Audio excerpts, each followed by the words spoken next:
Então, vamos falar um pouquinho sobre os pigmentos fotossintetizantes. O que são esses pigmentos fotossintetizantes? São substâncias que têm a capacidade de absorver luz. Dentro desses pigmentos, a gente tem o mais conhecido que a gente abordou durante o processo de fotossíntese, que é a clorofila. A clorofila, ela está aí dentro de uma faixa de absorção de luz, né, de comprimento de onda, de 440 nanômetros a 660 nanômetros, né? Aí, então, essa é a faixa do comprimento de luz, do espectro de luz visível que esses pigmentos têm capacidade de absorver. Está presente em todos os seres vivos. Então, todos os seres vivos não, né? Então, todos os seres autótrofos, todos eles apresentam a clorofila. E ela pode ser dividida em 4 tipos. Clorofila A, que está em todos os seres fotossintetizantes, é a principal aí no processo de fotossíntese. A B, que está presente nas algas verdes e nas plantas. A C, nas algas douradas e pardas. E a D, nas algas vermelhas. Além da clorofila, existem outros pigmentos que têm capacidade de absorção de luz, são pigmentos acessórios, como os carotenos e as xantofilas, que têm uma capacidade de absorção de luz entre 380 nanômetros a 500 e que dão colorações avermelhadas, amareladas, né, às plantas, e também às algas pluricelulares, e as ficobilinas, que têm capacidade de absorção de luz entre 500 nanômetros a 700 nanômetros e que dão uma coloração mais azulada, né? Ou também pode ser avermelhada. Então, a gente tem esses pigmentos nas cianobactérias e nas algas pluricelulares vermelhas. Então, vejam ali embaixo, a gente tem um gráfico, né, mostrando o comprimento de onda, tá, da luz. Então, um feixe de luz, né, a gente tem o feixe de luz ali para baixo desse gráfico, que seria o ultravioleta, para cima o infravermelho. Feixe de luz visível vai ali, então, entre o azul e o vermelho. As clorofilas, elas têm comprimentos de ondas, ou seja, faixas de ondas, onde a absorção de luz é melhor. Então, cada uma delas, né, e os carotenoides, cada uma delas numa faixa diferente. Clorofila é um pigmento que tem a coloração verde. Então, olha no gráfico. Ali a gente tem a clorofila A e a clorofila B. Elas têm 2 picos ali de absorção. Um que está lá mais na faixa azulada e outro que está lá no alaranjado, no vermelho. Por quê?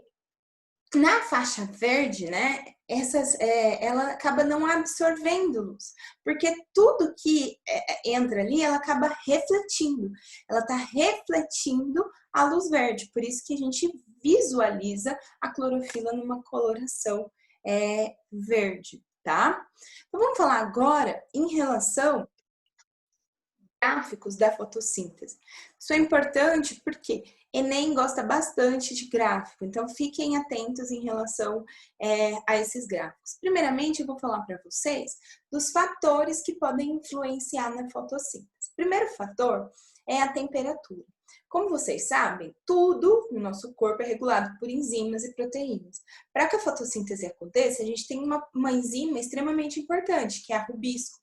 A gente já viu, por exemplo, nós humanos, a nossa temperatura tem que se manter constante para que não ocorra denaturação das proteínas.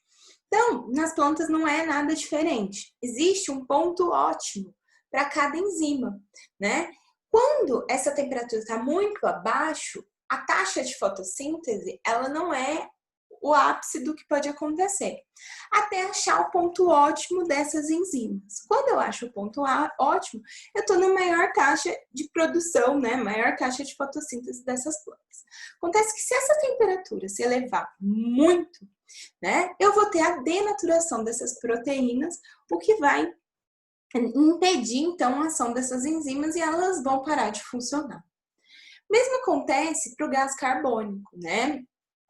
O gás carbônico, então, ele é utilizado, né, para ser incorporado na produção dessa matéria orgânica. Então, quando eu tenho uma baixa taxa de gás carbônico, eu ainda não tenho uma produção máxima da fotossíntese. Depois que chega uma faixa, vejam aí que eu não vou falar em ponto ótimo, eu vou falar em saturação. Tem uma capacidade limite. Por quê?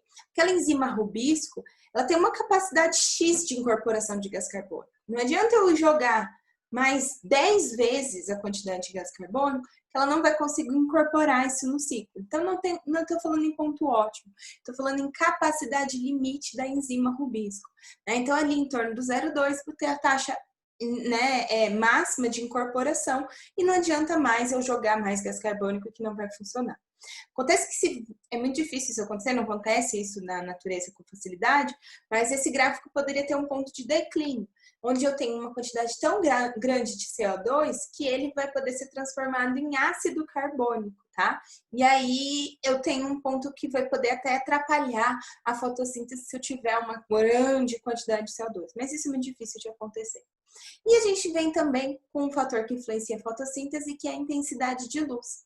Então, numa baixa quantidade de luz, eu tenho uma taxa mais baixa do processo de fotossíntese, até chegar, então, aquele momento de saturação também dessa intensidade luminosa para a produção de matéria orgânica. Outro gráfico que é bem possível de cair em provas e cair no Enem é um gráfico onde eu tenho a comparação da fotossíntese com a respiração celular.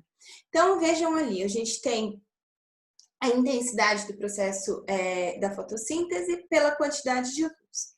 Vejam que a respiração celular, ela não se altera independente da quantidade de luz que eu tenho no ambiente. Né? Então, a nossa respiração celular, das plantas também, ela é sempre constante. Algo que talvez poderia alterar a respiração celular seria a temperatura, mas em relação à intensidade luminosa, ela vai ser constante, independente da quantidade de luz que eu tenho. Já a fotossíntese, não, né? Com uma menor intensidade luminosa, essa fotossíntese é mais baixa, e conforme a intensidade luminosa vai aumentando, eu chego no ponto máximo da fotossíntese e encontro um equilíbrio. Então, ali, na região A desse gráfico, eu vou ter pouca luz. E nesse momento, a taxa de respiração celular, ela é maior do que a taxa de fotossíntese. Então, nesse momento, eu tenho um maior consumo de oxigênio do que produção de oxigênio. Respiração celular maior do que a fotossíntese. No ponto B, é o chamado de ponto de compensação fótica. O que significa isso?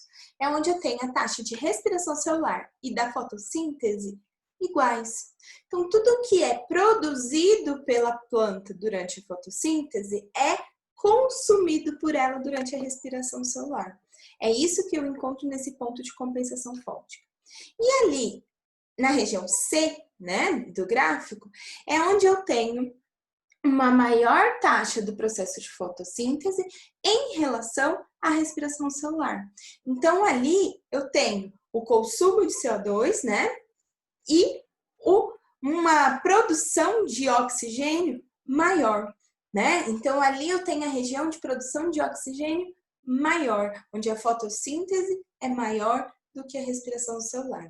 Então, esse é o gráfico que compara a fotossíntese com a respiração celular.